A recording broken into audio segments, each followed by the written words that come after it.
সরকারের ক্ষমতার পেরেক যে কোনো সময় ভেঙে যাবে বলছেন রিজভী। একে কাউকে জেলে পাঠানোর এজেন্ডা আমাদের নেই বলছেন ওবায়দুল কাদের। জানাবো যেসব কারণে মার্কিন যুক্তরাষ্ট্র সরকারের উপর চাপ সৃষ্টি করছে। যুক্তরাষ্ট্রের সঙ্গে আবার সম্পর্কে টানাপোড়েন এবং সর্বশেষ জানাবো আদালতে যাবেন বেনজির। দর্শক শুনছিলেন সংবাদ শিরোনাম, এখন বিস্তারিত। সরকারের ক্ষমতার পেরেক যে কোনো সময় ভেঙে যাবে বলছেন রিজভী। বিএনপি সিনিয়র যুগ্ম মহাসচিব রুহুল কবির রিজভী বলেছেন, আসলে সরকার চাচ্ছে জাতিকে একটি শৃঙ্খলে আবদ্ধ করতে, কিন্তু সরকারের ক্ষমতা পেরেক যে কোনো সময় ভেঙে যাবে। রিজভী বলেন, আজ দেশের নাগরিকদের সব অধিকার হরণ করা হয়েছে। মানুষ যেন একটি বেড়ার মধ্যে বাস করছে, তাদের নিঃশ্বাস নেওয়ার সুযোগ নেই। আমাদের উচিত জনগণের কাছে যাওয়া। তিনি বলেন, সরকার উন্নয়নের নামে ফাঁকা আওয়াজ দিচ্ছে। যমুনা সেতুতে রেল লাইন থাকা সত্ত্বেও আরেকটি রেল সেতু করার সমালোচনা করে তিনি বলেন, অথচ সিগন্যাল সিস্টেম উন্নত করা এবং ডাবল লাইন করলেই কিন্তু যানজট জনগণের ভোগান্তি হতো না। বিএনপি সিনিয়র যুগ্ম মহাসচিব বলেন, আজকে প্রধানমন্ত্রী বলেন তিনি বঙ্গোপসাগরে ঘাঁটি করতে দেননি বলে ষড়যন্ত্র করছে। আপনি যাদের বলছেন তারা তো বাংলাদেশে অবাধ সুষ্ঠু নির্বাচন চাচ্ছেন। কাউকে জেলে পাঠানোর এজেন্ডা আমাদের নেই বলছেন ওবায়দুল কাদের। আওয়ামী লীগের সাধারণ সম্পাদক ও সেতুমন্ত্রী ওবায়দুল কাদের বলেছেন, কোনো রাজনৈতিক দলের নেতাকর্মীকে জেলে পাঠানোর এজেন্ডা আমাদের নেই। যারা অপরাধে জড়িত তারা রাজনৈতিক দলের নেতাকর্মীরা নন, তারা দুর্বৃত্ত। এদের শায়েস্তা করতে হবে জাতীয় স্বার্থেই। ওবায়দুল কাদের বলেন, আমরা মুক্তিযুদ্ধে বিজয়ী হয়েছি বঙ্গবন্ধুর নেতৃত্বে, কিন্তু সেই বিজয়কে সংহত করা এখন অনেক কাজ বাকি। সংহত করার পথে বিএনপি পৃষ্ঠপোষকতায় কিছু অশুভ শক্তি তৎপর। আজকের দিনে আমাদের অঙ্গীকার, বঙ্গবন্ধু কন্যা শেখ হাসিনার নেতৃত্বে আমরা সাম্প্রদায়িক বিষ বৃক্ষকে সমূলে উৎপাটিত করে অসাম্প্রদায়িক বাংলাদেশ করব। সেটি হবে নজরুলের প্রতি শ্রদ্ধাঞ্জলি নিবেদনের সার্থকতা। যেসব কারণে মার্কিন যুক্তরাষ্ট্র সরকারের উপর চাপ সৃষ্টি করছে। মার্কিন যুক্তরাষ্ট্র বাংলাদেশের উপর নতুন করে চাপ সৃষ্টি করছে। বৃহস্পতিবার গণভবনে 14 দলের সঙ্গে সভা করতে গিয়ে প্রধানমন্ত্রী শেখ হাসিনা নিজেই এ ব্যাপারে ইঙ্গিত দিয়েছেন। তিনি বলেছেন যে দেশের অংশ অন্যের হাতে তুলে দিয়ে ক্ষমতায় থাকতে চায় না। স্পষ্টত তিনি মার্কিন যুক্তরাষ্ট্রের প্রতি ইঙ্গিত করে এই কথাগুলো বলেছেন। সাম্প্রতিক সময়ে ডোনাল্ড লুর বাংলাদেশ সফরের পর সরকারি মহলে যে মার্কিন বাংলাদেশ সম্পর্ক নিয়ে যে স্বস্তির ভাব লক্ষ্য করা গিয়েছিল, এই সফরের পরপরই তা আস্তে আস্তে ফিকে হয়ে যাচ্ছে। বিশেষ করে সাবেক সেনাপ্রধান আজিজ আহমেদের বিরুদ্ধে নিষেধাজ্ঞা এবং মার্কিন যুক্তরাষ্ট্রের বিভিন্ন মনোভাব নিয়ে নতুন করে সংশয় এবং উত্তেজনা সৃষ্টি হচ্ছে বলে জানা গেছে। তবে কূটনৈতিক বিশ্লেষকরা বলছেন, মার্কিন যুক্তরাষ্ট্র বাংলাদেশের সাথে সম্পর্ক উন্নয়ন করতে চায় তাদের মত করে। সম্পর্ক উন্নয়ন নয়, মার্কিন যুক্তরাষ্ট্র আসলে বাংলাদেশ ব্যবসা বাণিজ্যের ক্ষেত্রে এবং পরিসর বাড়াতে চায়। বাংলাদেশের কাছ থেকে মার্কিন যুক্তরাষ্ট্রের সুনির্দিষ্ট কিছু চাওয়া রয়েছে। এগুলোর ব্যাপারে একটি দর কষাকষি করার জন্য মার্কিন যুক্তরাষ্ট্র বাংলাদেশের উপর চাপ সৃষ্টি করেছে বলে কূটনৈতিক মহল মনে করে। যেসব বিষয়ে মার্কিন যুক্তরাষ্ট্র বাংলাদেশে আগ্রহী তার মধ্যে রয়েছে বোয়িং বিক্রি। বাংলাদেশ বিমান বেশ কিছু উড়োজাহাজ কিনতে যাচ্ছে এবং এই উড়োজাহাজ কেনার জন্য ইতিমধ্যে এয়ারবাসের প্রতি এক ধরনের আগ্রহ দেখানো হয়েছে। এয়ারবাস এবং বোয়িং এর মধ্যে বাংলাদেশে উড়োজাহাজ বিক্রি নিয়ে এ ধরনের প্রতিযোগিতা লক্ষ্য করা যাচ্ছে। মার্কিন ভিত্তিক বোয়িং যেন বাংলাদেশ কিনে, সেজন্য মার্কিন যুক্তরাষ্ট্র রাষ্ট্রদূত পিটার ডিহাস নির্বাচনের আগে বিমান কর্তৃপক্ষের সঙ্গে দেখা করেছিলেন। নতুন সরকার গঠিত হওয়ার পর তিনি বেসামরিক বিমান চলাচল ও পর্যটন মন্ত্রী অবসরপ্রাপ্ত কর্নেল ফারুক খানের সাথেও সাক্ষাৎ করেন। বোয়িং কেনার জন্য মার্কিন যুক্তরাষ্ট্রের পক্ষ থেকে বাংলাদেশকে একটি প্রচ্ছন্ন চাপ দেওয়া হচ্ছে বলে সরকারের বিভিন্ন মহল মনে করছে। তেল গ্যাস উত্তোলন। ইতিমধ্যে গভীর সমুদ্রে তেল গ্যাস অনুসন্ধানের জন্য দরপত্র উন্মুক্ত করেছে জ্বালানি মন্ত্রণালয়।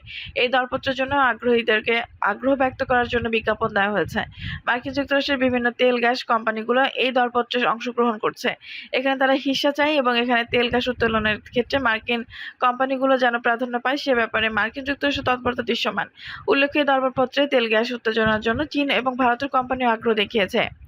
ডক্টর ইউনূসের বিরুদ্ধে একের পর এক বিভিন্ন মামলাগুলো হচ্ছে। তিনি বর্তমানে একটি মামলায় দণ্ডিত হয়ে আদালত থেকে জামিন নিয়ে আছেন। সামনের দিনগুলোতে অর্থ পাচার সহ আরও বিভিন্ন মামলায় ইউনূসের দণ্ডিত হওয়ার সম্ভাবনা আছে। ইউনূসের ইস্যুতে মার্কিন যুক্তরাষ্ট্র আগ্রহ রয়েছে এবং সরকার যাতে ইউনূসের ব্যাপারে নমনীয় হয় সে কারণে প্রচ্ছন্নভাবে মার্কিন প্রশাসন চাপ সৃষ্টি করছে বলে একাধিক সূত্র নিশ্চিত করেছে। চীনের সঙ্গে সম্পর্ক। সাম্প্রতিক সময়ে বাংলাদেশের চীনের সঙ্গে সম্পর্কের ক্ষেত্রে প্রসারিত হয়েছে। চীন ক্রমশ বাংলাদেশের প্রধান অর্থনৈতিক অংশীদার হিসেবে আবির্ভূত হচ্ছে। আর এই চীনের সঙ্গে সম্পর্কের লাগাম টেনে ধরার জন্য মার্কিন যুক্তরাষ্ট্র বাংলাদেশের উপর বিভিন্ন ধরনের চাপ দিচ্ছে বলে সংশ্লিষ্ট মহল মনে করছেন।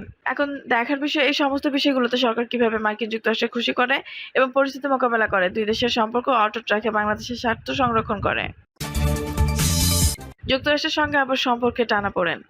মার্কিন যুক্তরাষ্ট্রের সঙ্গে বাংলাদেশের সম্পর্কে টানাপোড়েন ছিল নির্বাচনের আগে। নির্বাচনের আগে মার্কিন যুক্তরাষ্ট্র বাংলাদেশের নির্বাচনকে অবাধ, সুষ্ঠু এবং অংশগ্রহণমূলক করার জন্য নানা রকম বিধিনিষেধ আরোপ করেছিল।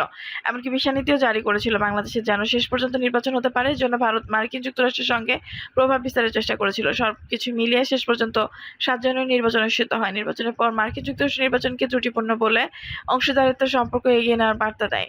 সর্বশেষ কদিন আগে যুক্তরাষ্ট্রের দক্ষিণ-পূর্ব এশিয়া বিষয়ক সহকারী পররাষ্ট্রমন্ত্রী ডোনাল্ড লু সফর করে গেছেন। তিনি অতীতের তিক্ততা ভুলে সামনের দিকে তাকানোর বার্তা দিয়েছেন। তিনি বলেছেন, আমরা সম্পর্ককে আরও এগিয়ে নিয়ে যেতে চাই। কিন্তু তার যাওয়ার পরপরই মার্কিন যুক্তরাষ্ট্র এবং বাংলাদেশ সম্পর্কের অস্বস্তির গন্ধ পাওয়া যাচ্ছে।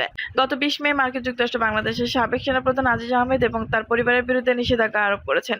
এই নিষেধাজ্ঞার ফলে বাংলাদেশ মার্কিন যুক্তরাষ্ট্র সম্পর্ক নিয়ে নতুন করে টানাপোড়েন হয়েছে কিনা সেই প্রশ্ন সামনে এসেছে। যদিও পররাষ্ট্রমন্ত্রী মার্কিন যুক্তরাষ্ট্র নিষেধাজ্ঞাকে ব্যক্তির উপর নিষেধাজ্ঞা হিসেবে অভিহিত করেছেন। এর ফলে সরকারের সঙ্গে সম্পর্কের কোনো ব্যত্যয় ঘটবে না বলেও উল্লেখ করেছেন। কিন্তু গতকাল ১৪ দলের বৈঠকে প্রধানমন্ত্রী শেখ হাসিনা আবার মার্কিন বিরোধী অবস্থান গ্রহণ করেছেন।